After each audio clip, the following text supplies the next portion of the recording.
The hall was silent. Over 3,000 global leaders, investors, and journalists packed into the Geneva Innovation Summit. Cameras from 70 countries streamed live. Then Elon Musk stood up. He smiled coldly. Turning to the panel, where Captain Ibrahim Traoré sat calmly, Elon asked, "Mr. Traoré, tell us, how does a man from of the poorest countries in the world think he can teach us about?" A few gasps echoed, but hadn't stopped. "Africa has potential, sure, but do you really believe your military background qualifies you to speak to the future of innovation?" The words weren't just sharp, they stabbed Traoré. Blinked once, cameras zoomed. In dot, his fingers never twitched. He leaned forward slowly, deliberately. No anger, just stillness. But in homes across Africa, people watching froze. WhatsApp exploded, Twitter ignited. TikTok lives where cut short just to stream themament. The world sensed something was about to happen. But no one could guess how Trump would respond. Not even Musk. And especially not the child in Ouagadougou, watching with tears in her eyes. She whispered, "Please don't stay quiet." The silence dragged. Elon smirked, folding his arms as if expecting Traoré to stumble or lay. But Trump, he leaned into the mic, his voice calm, painfully calm. "You ask a man from the poorest country, the resto, speak about the future. But I ask you, Elon, how do you define poverty? The room TENSED. Does it the absence of technology or the of dignity?" A few people in the crowd shifted uncomfortably. Someone coughed. The moderator didn't dare interrupt. Trey looked directly at Elon, his eyes sharp, unwavering. "We may not have billion-dollar rockets, but in Africa, we raise children who can't stare down humiliation without blinking."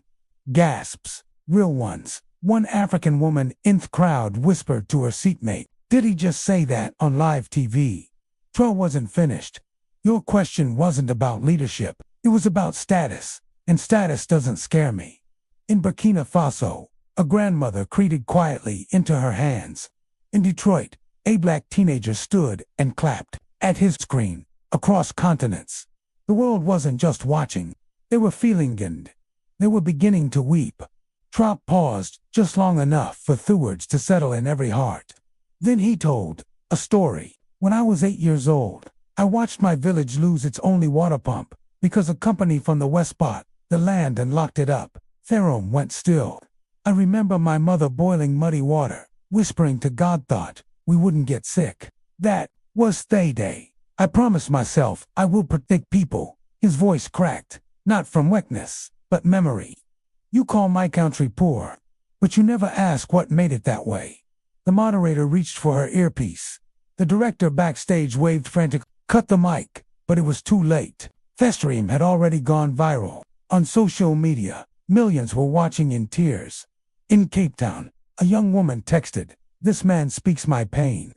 In a Paris cafe, a Birkin Bay waiter stood mid-shift, staring at the live stream on a customer's phone, whispering, "That's our president." And Elon, he didn't smirk anymore. His face slowly turned from arrogance to something else, something no one had ever seen on him before.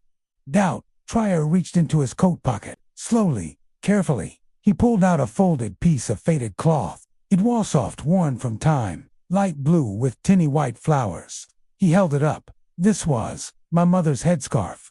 She wore if they soldiers came to our home searching for rebels. We had no rebels, just fear and silence." The room grew colder. "They beat my uncleaved day, and when I asked my mother she said, sometimes people hurt what they don't understand." He paused. "You don't have to understand Africa, Mr. Musk, but you will respect her." In the audience, a South African tech investor wiped his eyes. A journalist from Senegal stopped typing. Everyone, absolutely variant, was listening. Now, back in Burkina Faso, people crowded around radios. In remote villages, taxi drivers turned up the volume. Mothers stopped cooking. Even children went quiet. The scarf wasn't just cloth, it was history. Elon looked visibly rattled, but didn't speak. Traoré folded the scarf, placed it gently on the table, and said, "When you ask your question, you don't just question me. You question every African mother who raised a leader with nothing but dignity and dust." A quiet murmur grew in the audience. Soft, then stronger. It was happening. People were no longer focused on Elon Musk. They were watching Tree, with something new in their eyes. Reverence. A woman from Brazil rose silently and began to clap. Then a man from Rwanda. Then a tech CEO from India. One by one they stood, not for applause, not for show, but because something had shifted. The power in the room had changed hands, and Elon knew it. He leaned back, arms crossed, but his face gave it away. This wasn't the response he expected. The moderator tried to move on. "Thank you, Captain. Perhaps we can." But Traoré raised a hand gently. She froze. "Just one more thing," he said. "Africa is not waiting to be invited to the future. We're already building it, in silence, in struggle, and in strength." Suddenly, phones began vibrating. News banners lit up. Burkina Faso leader stuns global summit. Musk called out for questioning. Traoré and Tocantins stitched the video and said through tears, "My dad is from Burkina. This just changed everything." In a dusty corner of Ouagadougou, 12-year-old Mariam sat on a wooden bench clutching a cheap smartphone. The live stream was glitchy. The audio came and went, but she didn't move, not even Tawapi, the tears on her cheek. Her mother peeked through the doorway and whispered, "You're crying." "Why?" Mariam replied softly. "Because he said what we all feel, and no one has ever said it before." She wasn't alone. All over Burkina Faso, girls who had never even heard of Geneva were watching a soldier in uniform defend their dreams. Not with guns, not with words. Back at Thizamit, Trua's voice dropped. "Africa," not a question mark at the end. "Oh, fewer sentences," he said. "We are not your experiment. We are not your silence." Cameras cut to Elon, but he looked away. That single clip of Trey, the scarf, the story, the stare, was now being translated into Swahili, Portuguese, Zulu, French, and Wolof. And Mariam, she whispered into her phone camera, "One day, I want to be like him, not feared, but heard." She clicked record, without knowing her video would go viral. As the audience hung on every word, Traoré reached into his uniform one-seamer. He pulled out a small wrinkled letter, folded neatly like something sacred. "I was saving this for Anna," he said, "but maybe the world needs to read it now." His voice softened. "It's from a boy named Samuel. He's 9. He wrote from a refugee camp in northern Burkina Faso." He unfolded it slowly and read aloud. "Dear President Traoré, my father the terrorists came. My mother cries at night, but I don't let her see me cry. I want to be a soldier like you, not to fight, but to protect people. Please don't forget us." Tro's voice cracked. "I carry this letter in my breast pocket, not because it gives me strength, but because it reminds me I am not Alouetto. Give up." The room sat in silence. No applause, just breathless, heavy silence. Even Ellen looked down. In Nairobi, our grandmother wiped tears with her shawl. In Harlem, a boy whispered, "That's second of precedent we need here." Traoré folded the letter and placed it Bezadeth's scar. "Leadership is not power, Hesed. It's carrying pain with grace." The moderator tried again. "Captain Traoré, thank you for that. But some would argue, Africa needs support, not defiance. How do you respond to those who say you're buying confrontation?" He didn't flinch. "Confrontation isn't my goal," he said, "but silence is not an option." He stood, cameras quickly tilted upward to follow him. The room's lights felt brighter now, like the whole world was watching, which it was. Africa doesn't need pity. We need partnership. We don't need charity. We need honesty. He turned to Elon calmly. "You built rockets. We built survival." The crowd stirred. "While you race to Mars, my people race to carry water before sunset. You speak of the future. We carry generations of pain and still build. Still we rise." Then he looked directly at the camera straight into millions of living rooms.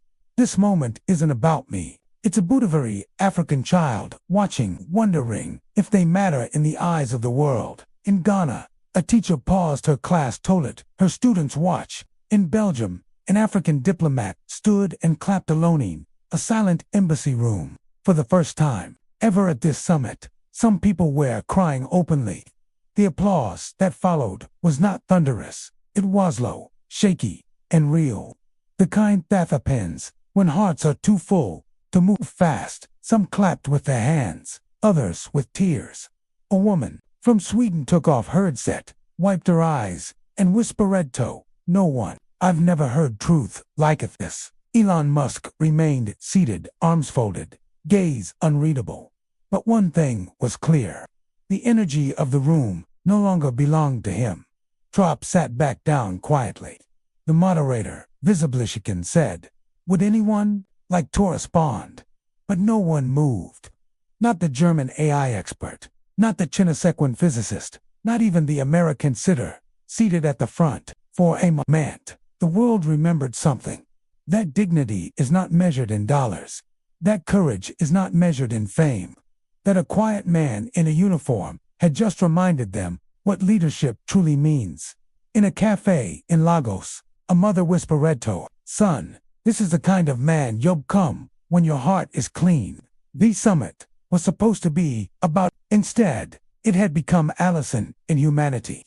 And it was just getting started, far away from the stage lights. A 13-year-old boy named Ismail stood barefoot on a rooftop in Nima, holding up a cracked Android phone to catch signal. The Wi-Fi was weak, but heated, still impatient, eyes locked on screen. Trey was speaking, not shouting, not fighting, but speaking with the comfort of a father protecting his children. Ismail's lips trembled. He had seen leaders scream on TV before.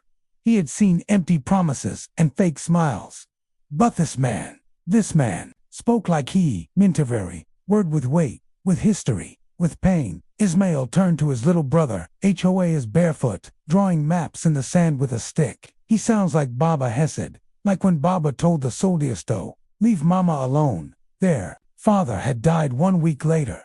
But in Tro's words, something, a flicker of what boys in the Sahel had lost.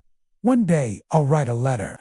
To Ismail whispered dot on his screen. The summit was still going. But the boy didn't need to hear more. He had already seen enough. In auto believe again.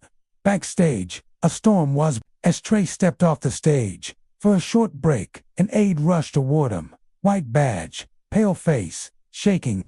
"Sir, the UN Secretary General wants to speak with you immediately." The aide held out a phone. Trey took it calmly, nodding once. "Yes," he said into the mic. "I'm listening." The aide stared. No one said anything for nearly 2 minutes, but Trey's face never changed. Not a smile, not a frown, just pure focus. Then he replied, "I am not looking to embarrass anyone, but if truth embarrasses power, then perhaps it's not truth that's the problem." And he handed the phone back. The aide blinked. "He wants you to meet with the African delegation tonight, privately." Word spread fast. On Twitter, on requests. Closed door with Tor after summit shocker. On Al Jazeera Africa skeet, lion turns global heads. But Traoré didn't walk faster. He simply took a small bottle of water, sat in the back corner of the summit, and waited for his turn to speak again. Quiet power. That was the part people couldn't forget. Across the Atlantic in Washington, D.C., 2 White House staffers stood in the West Wing away, watching the live stream, replay and mute. One turned and said, "Do we have a relationship with him?" The other replayed, "We've been watching, but we didn't expect this. Should we be worried?" There was a pause. "We should be back on TV." Trey was shown placing Nescarf and the boy's letter gently into a leather pouch on his lap. "Symbols." A staffer said, "He's using symbols. That's how movements start." And they were right. By noon, Trey's full speech had been translated into 22 languages. Teachers were printing it for classroom walls. Parents were sharing it with their kids at bedtime in Harlem, in Nairobi, in Bamako, in Brussels. One woman on Facebook posted, "For the first time, my son didn't want to be a rapper or footballer. He said, I want to be a protector like Ibrahim Traoré." Wasn't campaigning. He wasn't even asking for anything. But in doing so, he had become the voice of a continent and the mirror the world didn't expect to face. As the summit broke for lunch, a journalist asked Traoré off camera, "How do you stay so calm after that kind of insult?" He smiled gently. Then he answered with amory. "In 2010, I buried my best friend, Kareem. He looked out the window, quiet for a moment, would join Ed's army together, shared bread, shared blankets, shared dreams. One day, during a patrol, we were ambushed. He took the bullet, meant for me." Traoré's jaw tightened, but his voice stayed soft. "That night, I cleaned his boots. I folded his uniform and epitomized him. I will fight for more. I will fight for respect." That wasn't in any speech. That wasn't in any live stream. But the journalist, whose own father had been a soldier, choked back tears. "Do you miss him?" Traoré looked down at the scarf unfeedable. "Every time I sit at a table like this, I imagine him next to me, reminding me not to lose my soul for applause." The room grew louder as people returned from the break. But suddenly, something unique happened. An American woman, Congresswoman Danielle Cruz, Latina stood from her seat. She asked Edgar the mic. The moderator hesitated, then handed it to her. "I just want to say one thing," she began. "I came here thinking we would hear about tech.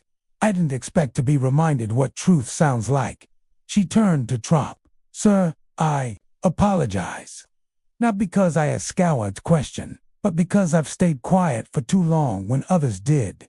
Traoré nodded respectfully. "I grew up hearing the same tone, alone as today in classrooms, on streets and campaign rooms. But you reminded you that quiet dignity shakes more walls than shouting ever will." She wasn't emotional for show. Her voice cracked, but her hands trembled. "My father was a janitor. He died without ever being treated as equal. Today you honored him." People clapped, not out of politeness, but with hearts moved. And in the live stream chat, thousands wrote, "Who ish? I love her. This is history. Africa is not alone." That afternoon in Nairobi, a young teacher named Grace Manji tried to start her social studies lesson, but her voice cracked. 5 students, aged 11 to 13, sat in silence, watching her eyes fill with tears. "Today," she whispered, "you're going to witness something more important, the Noonie textbook." She placed her phone on the desk and projected the video of Traoré's speech. The wall as the children watched him speak about water, about respect, about a scarf and a letter. None of them blinked. One boy, the class troublemaker, raised his hand. "Miss, is he a king?" The room giggled softly. Grace smiled through tears. "No, he's something harder to be. He's a servant of the people." By the end of that speech, even the boy who joked had hushed on the desk, quiet, and Grace. She turned away so they wouldn't see her weep. But they noticed at best, when truth is spoken with love, even a classroom becomes a cathedral. And that day, in a dusty room, with no air conditioning, one teacher prayed hers today would remember more than just speech. She prayed they'd remember how it made them feel. In Bobo Dioulasso, Burkina Faso, a small boy named Yacoub Bossat, beside a wooden radio. He had nachos, no running water. His school was closed again because of instability. Bob waited patiently. The local station had promised to rebroadcast President's full speech. When the audio crackled to life, Yacoub pressed the radio to his chest like it was warm food. He didn't understand all the words, but he understood the heart behind them. He heard the voice of Emmanuel, knew what it was like to grow up with nothing, but never let that turn into shame. "Mama," Yakuba whispered, "he talks like he knows us." His mother didn't answer. She was wiping her eyes with her headscarf. At the end of the speech, Yakuba stood barefoot on the clay floor and said, "I want to go back to school. I want to learn to speak like him." His mother nodded, and in that single moment, somewhere between static and sorrow, African spirit healed just a little. Because even through a cheap radio in a poor village, hope had found its way home. 3 days later, as the summit ended, a final headline broke the internet. Ibrahim Traoré invited to address the UN General Assembly next month. The world watched as the official letter was read aloud by a UN envoy. In it, the Secretary General wrote, "Your words reminded us that the future cannot be built on technology alone.